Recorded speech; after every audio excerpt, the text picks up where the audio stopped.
Good day, students! So, ngayon ay magsosolve tayo ng additional examples under ng Laplace transform. So, number 1 is, what is the Laplace transform of sine 7t cosine 3t? Baka kasi dito, ang maisip nyong gawin is kukuhanin nyo yung Laplace ng sine 7t, tapos imumultiply nyo yung Laplace ng cosine 3t. Hindi yun pwedeng gawin. At hindi rin natin pwedeng i-apply dito yung linearity property kasi ito multiplication ng sine tsaka ng cosine. So, ang gagawin natin is kailangan ma-convert natin ito sa isang equation na merong plus or merong addition at merong subtraction para pwede natin i-apply yung linearity property. Saan natin yung kukuhanin? So, kung natatandaan nyo from the identities, trigonometric identities, ang sine ng A plus B ay equal sa sine A cosine ni B plus cosine ni A sine ni B. Or sin cos cos sin, di ba? Sin A cos B cos A sin B. So kapag ito ay plus, ito plus din. Yun ay sin kapag sin. Then paano naman kapag minus? Sin A minus B is equal to sin cos cosine pa din. Sin A cosine B minus cosine A sin B. Ayan. Okay. Ang gagawin natin dito sa dalawang identities na ito, either i-add natin or i-subtract. Bakit? Kasi kung i-add natin yan, ito makakancel. Tama? Tapos ito, pareha sila. So, pwede natin itong pagsamahin. And kung napansin nyo, sin A, cosine B. Diba ito yon kapattern nito? Sin ng isang angle, cosine ng another angle. So, sin A, cosine B. Ito yan, sin A, cosine B. Kaya ang gagawin ko, para makuha ko yung equivalent nito, ipag-a-add ko itong dalawang equation. So, kapag pinag-add ko yan, sin A plus B plus sin A minus B ay magiging sin, kukopyahin ko lang, sin A plus B plus sin ng A minus B.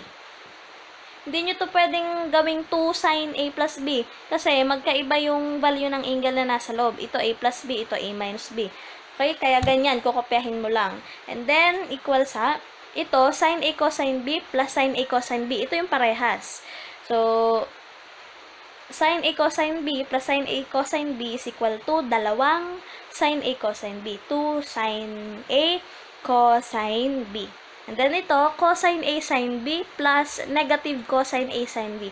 Parehas din ito na term, pero magkaiba ng sign. So, pag pinag-add natin yung dalawa, equivalent sa 0. So, tanggalin na natin.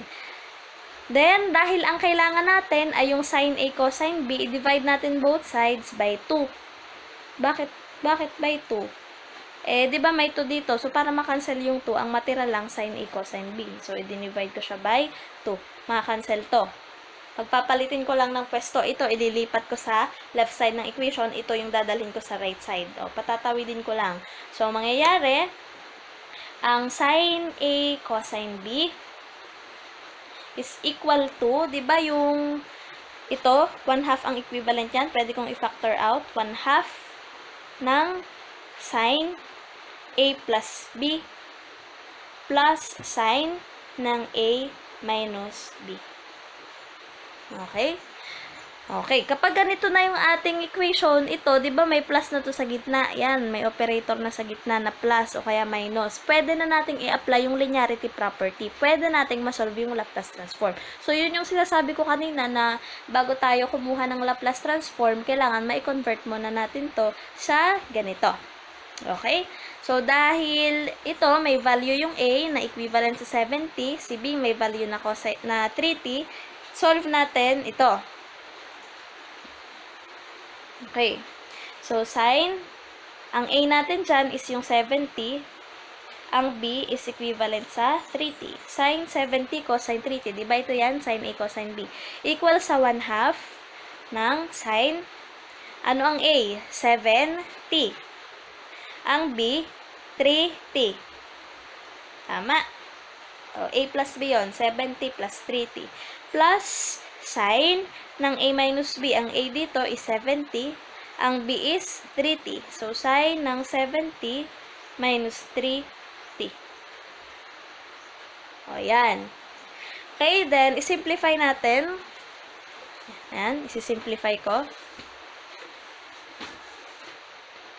So, ang magiging sagot natin, ang sine 70 cosine 3t ay equal sa 1/2 ng 70 plus 3t ay equal sa 10t. So, 1/2 ng sine 10t.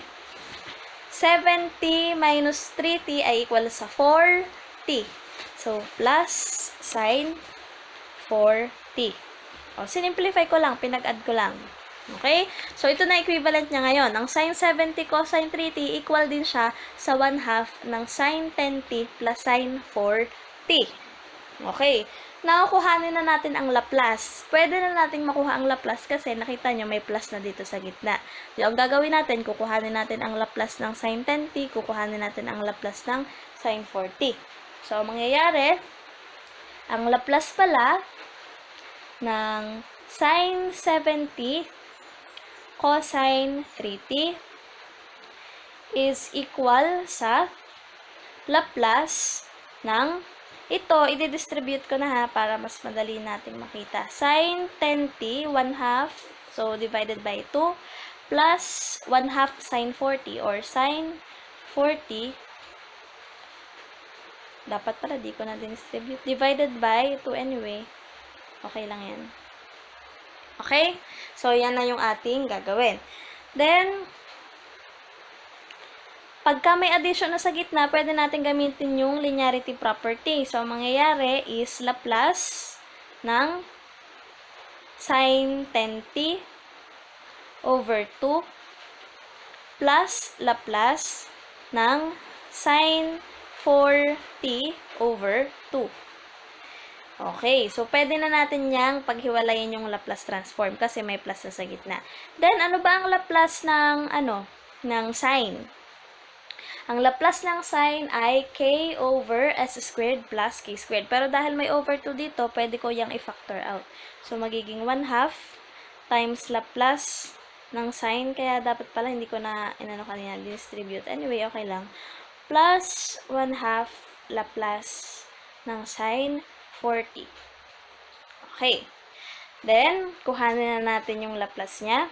So, ang sine, dito ko na lang isusulat. Dito na lang.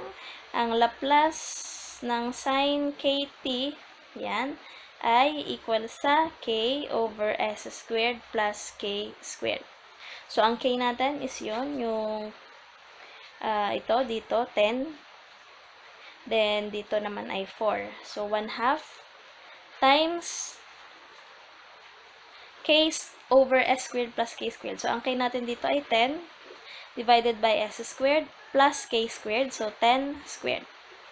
Plus 1/2 times, ang k dito ay 4 divided by s squared plus k squared natin is 4 squared. And then, balik natin yung 1/2. So, 10 times 1/2 is 5. So, magiging 5 over s squared plus 10 squared is 100 plus 4 divide 2 is 2 divided by s squared plus 16. Okay. So, ito, pwedeng hindi na natin kuhanin yung common factor ng dalawa. Ito na yung ating final answer. Therefore, ang Laplace transform ng sine 70 cosine 3t is equal to 5 over s squared plus 100 plus 2 over s squared plus 16. Okay. So, again, i-recall natin. So, ito yung given, sine 70 cosine 3t. Ang value ni A dyan is itong 70. Ang value ni B ay yung 3t. Ni-recall natin yung identities. Sum ng identities. So, sine ng A plus B is sin cos cosine. Sine ng A minus B sin cos cosine. Pagka plus, plus din ito. Pag ito yung minus, minus naman ito. And then, pinag-add natin para ang matira ito. Bakit ito yung gusto kong itira? Kasi nga, Depende dun sa given, sine, cosine. Paano po kapag halimbawa ang given ay cos times sin? Okay lang magkapalit yan dito sa sine, cosine kasi magka-multiply naman. So, ang magbabago doon kapag halimbawang ito yung tinira nyo, ang magbabago yung value ng A ni B, magkakapalit. Okay? Pero, same process lang yung gagawin nyo. Okay, then pinag-add natin, nakuha natin ay 2 sin A cosine B. Tapos ito, sin A plus B plus sin A minus B. Dinivide natin both sides by 2 kasi ang gusto nating matira ay yung sin A cosine B. And then, si sin A cosine B ay equal sa 1/2 ng sin A plus B plus sin A minus B. Kahit, sauluhin nyo na lang ito. Diba? Siguro tandaan nyo itong identity na to. Dahil, kung magde-derive kayo palagi, medyo matagal or mahaba yung solution. Kung halimbawang tandaan nyo naman to, itong identity na to, pwede na kayong dumiretso dito. Pero kung hindi nyo halimbawa sinasaulo yung identities, ito lang yung sa ulo nyo, edi magde-derive kayo. Okay? Then, yun nga, yung value ni A is 70, yung B is 30. Then, sinubstitute natin dito. Nung ma-substitute natin, ginawa natin, sinimplify. Nung ma-simplify, dinistribute yung 1/2. Then, ito na pala yung equivalent niya. Sin 70 cosine 3t is 1/2 sin t plus 1/2 sin 4t. And, dahil ang tinatanong is yung Laplace transform, kinuha natin ang Laplace transform nito, nung na-convert na natin. And ang Laplace transform ng sin kt is k over s squared plus k squared. And ang value ng k natin dito is 10. Yan. So, kaya ang naging Laplace transform ng sin 10t is 10 over s squared plus 10 squared. At ang Laplace transform ng sin 4t is 4 over s squared plus 4 squared. And then yung 1/2, dahil constant siya, pwede natin siyang i-factor out. Kaya ito, inilabas natin yung 1/2. Then multiplying ito, 1/2 times 10 is equivalent to 5. 1/2 times 4 is equivalent to 2. And ito na yung ating final answer. So, i-try nyo ulit, isolve sa inyong sarili. Then, i-compare nyo yung inyong solution dito sa ginawa nating solution. Okay? Para masanay kayo. Now, let us proceed with problem number 2. Isa pa example. Ito naman, halimbawa, ay pinapahanap ang Laplace transform ng cosine 60 cosine 40. Ito naman, cos.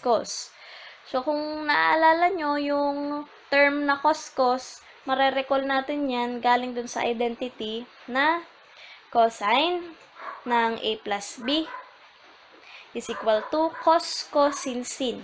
Cos A, cos B.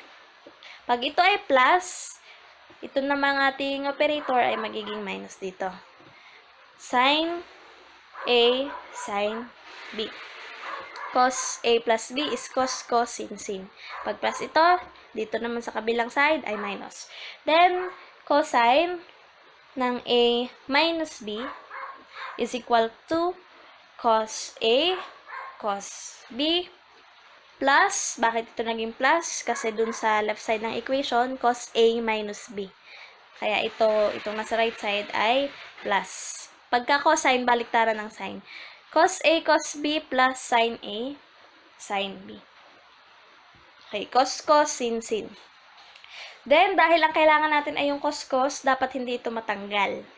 Dapat ito yung matira. So, ibig sabihin, ang tatanggalin nating term ay itong sin. At para matanggal yan, dahil magkaiba yung sign nila, negative, positive, pag-a-addin natin. Kung halimbawa, ang gusto nyong tanggalin ay ito, dahil halimbawa, ang pinapahanap ay Laplace ng sin 2t, sin 3t, for example. Kung halimbawang ito yung gusto nyong matira, edi pagmaminusin nyo naman. Hindi laging addition na, depende kung alin yung gusto nyong itira. Dahil ang gusto nating itira ay ito, kaya kailangan natin itong tanggalin, ini-add natin.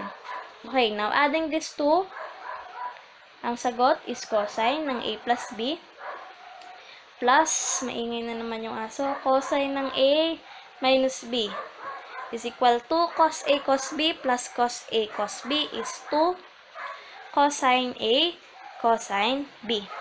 Pause ko muna. Hintayin natin tumahimik yung aso. Okay.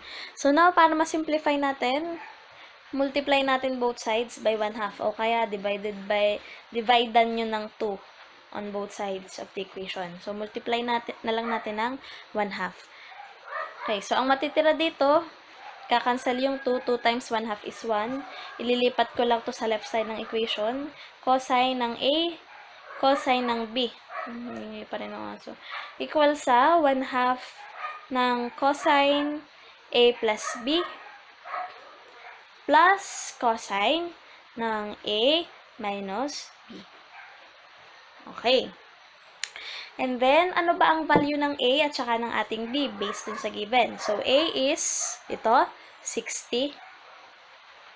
Tapos, yung B natin ay 40. Okay. Substitute natin. So, ibig sabihin pala, ang cosine ng A, cosine 60, cosine B, 40, is equal to, ang cosine 60, cosine 40 ay equal sa 1/2 ng cosine. Ano ang A plus B? 60 plus 40 is 10t. Ayan, diniretso ko na yung pag-add.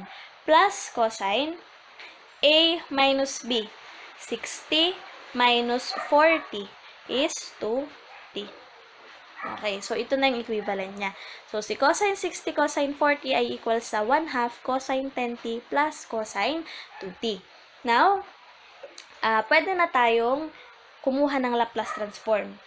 Dahil meron na tayong plus dito. Again, yun kasi yung tinatarget natin. Makakuha tayo ng plus sign or kaya ng minus sign para ma-apply natin yung linearity property. So, ang Laplace ng cosine 60, cosine 40 is equal to 1/2 or Laplace ng 1/2 cosine 10t plus cosine 2t. Okay. Now, lipat tayo sa panibagong papel. Okay. Now, let us solve for the Laplace transform. So, itong 1/2, pwede natin i-factor out. Kapag constant, pwede natin yung ilabas. Then, kuhanin natin yung 1/2 nakamultiply din sa buo. So, ito, lalagyan ko na lang to ng bracket. Laplace ng cosine 10t plus Laplace ng cosine 2t. Yung linearity property, yun ay kapag halimbawa nga may plus or may minus sa gitna, pwede nating kuhanin yung Laplace nung individual na terms na pinag-add or pinag-subtract. Okay, now recall natin, ano ba ang Laplace ng cosine? Dito ko na lang isusulat, recall. Dapat sa ulo niya na to by this time. Ang Laplace ng cosine kt ay equal sa s over s squared plus k squared. S over s squared plus k squared. Now, let us use this formula. So, Laplace ng cosine 10t. Ano yung k natin dito? Ang k is ito, yung 10. So, ang Laplace niya is, yan, s over s squared plus k squared. Ang k natin is 10, so 10 squared. Then, plus Laplace ng cosine 2t. Ano ba ang cosine 2t? Or ano ba ang Laplace ng cosine 2t? So, s, ang k niya is 2. S squared plus k squared. So, ang k ay 2, kaya 2 squared. Okay. Then, simplify natin. So, 1/2 times s over s squared. 10 squared is 100 plus s over s squared. 2 squared is 4. Okay. So, pwedeng ito na yung ating final answer. Kung gusto nyo i-distribute yung 1/2, okay lang din. Okay? Now, ito na yung equivalent ng Laplace ng cosine 60, cosine 4t. So, that's all para dun sa ating dalawang examples. Kapag halimbawa ang given ay sine cos or cos sine, halimbawa gantong sine A, cos B, o kaya naman cos A, cos B, ito, madederive nyo galing dun sa sine ng A plus B. Kapag naman cos-cos, yan, cos-cos, at saka sin-sin, Ang pagkukuhanan nyo naman is cosine ng A plus B. Yun lang yung concept nito. Okay? Basta kailangan nyo mo siyang ma-convert ng may plus or may minus na operator para magamit natin yung linearity property and then makapag-proceed tayo sa Laplace transform. Hindi naman mahirap mag-Laplace kasi meron na tayong mga derived formulas. Ang mahihirapan lang kayo kapag di nyo sa ulo. So, kailangan nyo sa uluhin yung nandoon sa binigay ko sa inyong LMS na table of Laplace transform kasi gagamitin nyo yan pati sa pagkuha ng inverse. Mahirapan kayo sa inverse kung hindi nyo naiintindihan yung Laplace. Kaya naman, if ever na meron kayong questions, i-message nyo ako through my messenger sa Facebook or you may comment dito sa ating video sa YouTube or pwede naman din sa LMS kayo mag-message. Okay? So, thanks for watching and that's all for now. So, next week na discussion natin will begin with inverse Laplace transform. Thank you and bye! Keep safe!